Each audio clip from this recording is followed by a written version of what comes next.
સમુદ્ર કિનારે દૂર દૂર સુધી ફેલાયેલી સોનેરી રેતી પર એક વૃદ્ધ માણસ રોજ સવારે ચાલવા જતો હતો.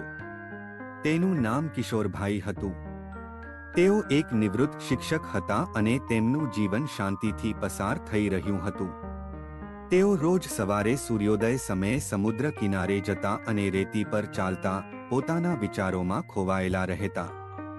સમુદ્રની લહેરોનો અવાજ અને પક્ષીઓનો કલરવ તેમને એક અનોખી શાંતિ આપતો હતો. એક દિવસ કિશોરભાઈએ જોયું કે રેતી પર કોઈના પગલાં છે. તે પગલાં નાના બાળકના હતા. કિશોરભાઈને આશ્ચર્ય થયું કે આટલી વહેલી સવારે અહીં કોઈ બાળક કેવી રીતે હોઈ શકે. તેમના મનમાં થોડી ચિંતા પણ થઈ. તેમણે પગલાંને અનુસરવાનું શરૂ કર્યું. પગલાં સમુદ્ર તરફ જતા હતા, જાણે કોઈ બાળક સમુદ્રની તરફ ગયું હોય. કિશોરભાઈની ચિંતા વધી ગઈ અને તેઓ ઝડપથી ચાલવા લાગ્યા. અંતે તેઓ તે જગ્યાએ પહોંચ્યા જ્યાં એક નાની છોકરી રેતી પર બેસીને રમી રહી હતી. તેના ચહેરા પર કોઈ ડર કે ચિંતા ન હતી, પરંતુ એક અનોખું કુતૂહલ હતું. કિશોરભાઈ હળવેથી તેની પાસે ગયા અને પૂછ્યું, બેટા, તું અહીં એકલી શું કરે છે?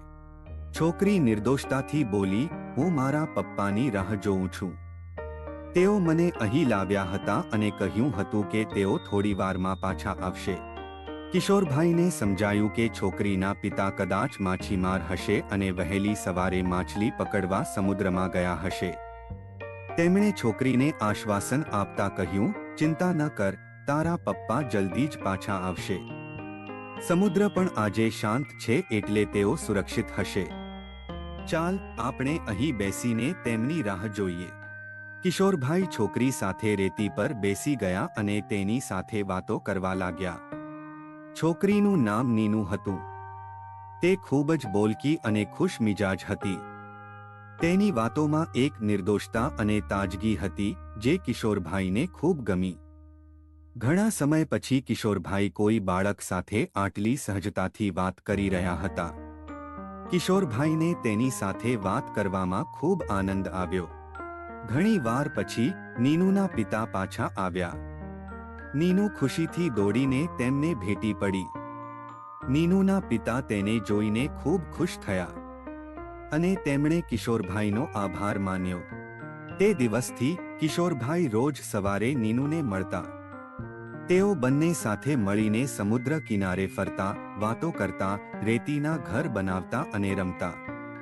કિશોરભાઈને લાગતું હતું કે જાણે તેમને ફરીથી જીવન જીવવાનો હેતુ મળી ગયો. નીનુના આગમનથી તેમના સૂના જીવનમાં ફરીથી રંગો ભરાઈ ગયા હતા. એક દિવસ નીનુ અને તેના પિતાએ કિશોરભાઈને જણાવ્યું કે તેઓ હવે આ ગામ છોડીને બીજા શહેરમાં જઈ રહ્યા છે. નીનુના પિતાને ત્યાં સારી નોકરી મળી ગઈ હતી. કિશોરભાઈને ખૂબ દુઃખ થયું, પરંતુ તેમને સમજાયું કે જીવનમાં દરેક વસ્તુ કાયમી નથી હોતી. લોકો આવે છે અને જાય છે, પરંતુ તેમની યાદો હંમેશા આપણી સાથે રહે છે. કિશોરભાઈ પહેલાની જેમ સવારે સમુદ્ર કિનારે ચાલવા જતા, પણ હવે તેઓ એકલા ન હતા. તેમની સાથે નીનુની યાદો પણ ચાલતી હતી. રેતી પર પડેલા તેના નાના નાના પગલાંને લહેરોએ ભલે ભૂંસી નાખ્યા હતા, પણ તેની છાપ તેના દિલમાં કાયમ માટે રહી ગઈ હતી. આ વાર્તા આપણને શીખવે છે કે જીવનમાં અણધાર્યા સંબંધો ગમે ત્યારે બની શકે છે અને તે આપણા જીવનને બદલી શકે છે. આપણે દરેક ક્ષણનો આનંદ માણવો જોઈએ અને દરેક સંબંધની કદર કરવી જોઈએ, કારણ કે સમયની રેતી પર પડેલા પગલાં કાયમ નથી રહેતા, પણ તેમની યાદો કાયમ રહે છે.